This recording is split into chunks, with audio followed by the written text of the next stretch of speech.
Hello everyone, I believe the last time I had a motorbike on my channel was my Kawasaki ZX10R. I've obviously made a very huge upgrade to the 2014 ZX10R, which yeah, you can definitely say it's a massive upgrade considering like the amount of speed you can get out of this machine. It's absolutely ridiculous. Absolutely love this bike. Haven't had it very long, haven't had to do much testing on it yet, but I mean, I wouldn't change a bloody thing, because you get all these people that are changing the pipes on them and that, but I mean, why would you? The thing's almost barely legal as is from the sound of it when it's up on high revs. So I'll give it a bit of a start and let it heat up a bit, and do a rev. That's that when it starts up. Alright. I don't know how I'm going to do this one-handed.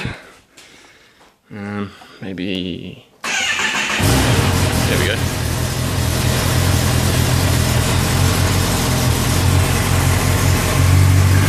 So yeah, that's a cold start.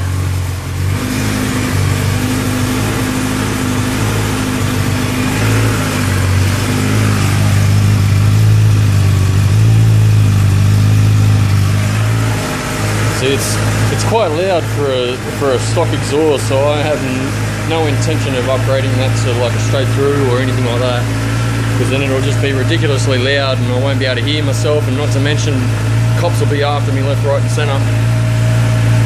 So I'll just let that, as it registers the temperature comes up here. Usually it'll pop up at about 40 degrees.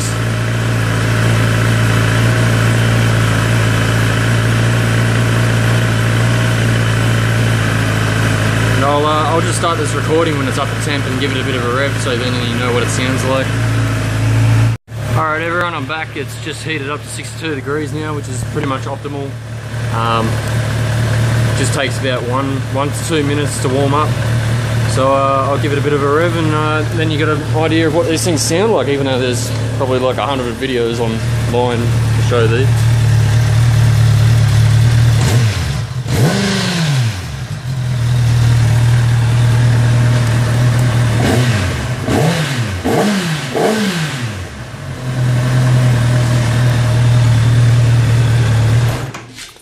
So yeah, this bike is rather loud for a stock exhaust.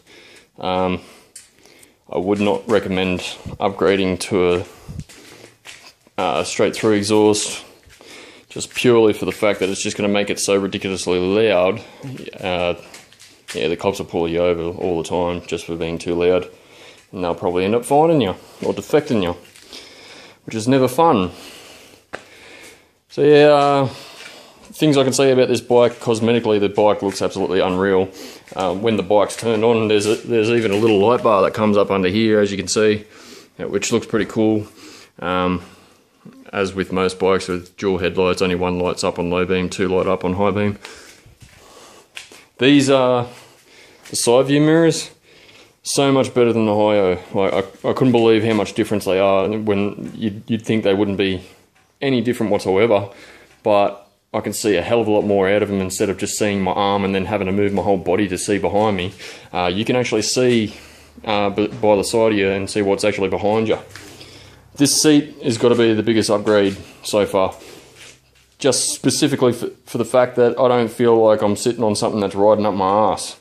It's actually got some girth out the back here, which it's a nice comfortable seat. You wouldn't think that, given that it's like so goddamn thin. You may as well be riding on a plank of wood. But it's actually quite comfortable. I haven't had any issues with it. It's never made my bum sore or numb as of yet, but I haven't been on overly long rides with it yet. Took a bit to get used to, considering I was on the Hi-O for about a year. Trying to do the half bum off, like one bum cheek off around corners, was a bit skew-if at first, because I didn't know where the edge of my seat was, so I still had my arse on the seat when I was moving over, but I mean, that's just something to get used to. And yeah, the bike handles absolutely unreal. Like the Hi-O had a tendency, you'd start to roll over, but it was still going straight, and then would change, like gradually change direction. This thing is, where you point it goes. There's just no stopping this thing from cornering at all.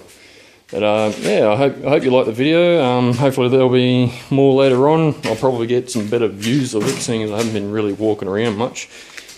But I was actually surprised you can actually get number plates with the same color scheme as the bike, which I've done. So it looks really good. I was actually lucky with that because the RTA didn't think that they had any. But she come out with one plate that was green, said that's the only one we got, and I said, hell yeah, I'm taking that to put on it, just to make things look like awesome. This is fixed with Kibs, so I've got the ABS because I have a really bad tendency to lock up my wheels. So I figured I'd go ABS just specifically to save my tyres. I don't think I can turn that system off if I really wanted to go track spec, but it's got traction control that I can turn off. It's got there's a traction control power selector. Yeah, here we go. So that's your traction control selector. You just hold that down for about half a second and it will change the settings on traction control. You got 1, 2 and 3 and off. And then you got your power selector, which is full power, half power or low power, and the low power basically drops it to 60% power. I never use it, full power all the way. Then you got your usual shit. This bike even has a stopwatch, like and a lap counter if you really wanted to use it, but I highly doubt that I will. Which is over here. This is your start stop for your stopwatch. You just click it. You got to change a few things up on your dash using these two buttons here.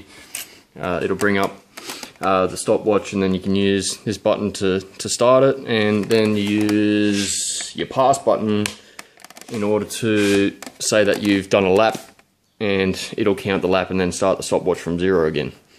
And obviously this thing, which I was meaning to get on my Hyosung, but it was just too much of a pain in the ass to try and find one that would fit it.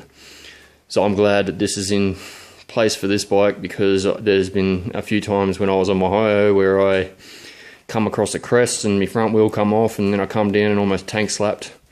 So hopefully this thing will be good for stopping that from happening. And then overall, the bike just looks absolutely freaking amazing. Like if I was a motorbike, I'd be totally having sex with this thing, because it's just awesome. As weird as that sounds, but anyway. Alright, I'll leave you to it, and hopefully you enjoyed the video, and well, hopefully in the future I'll be able to get some GoPro stuff, because my dad's got a GoPro, so I'm going to nick that, and then do some GoPro videos of me riding. Alright, thanks for watching. Please subscribe if you feel that I make decent videos, which probably not, but anyway, you can subscribe if you feel like it. Thank you, see you later.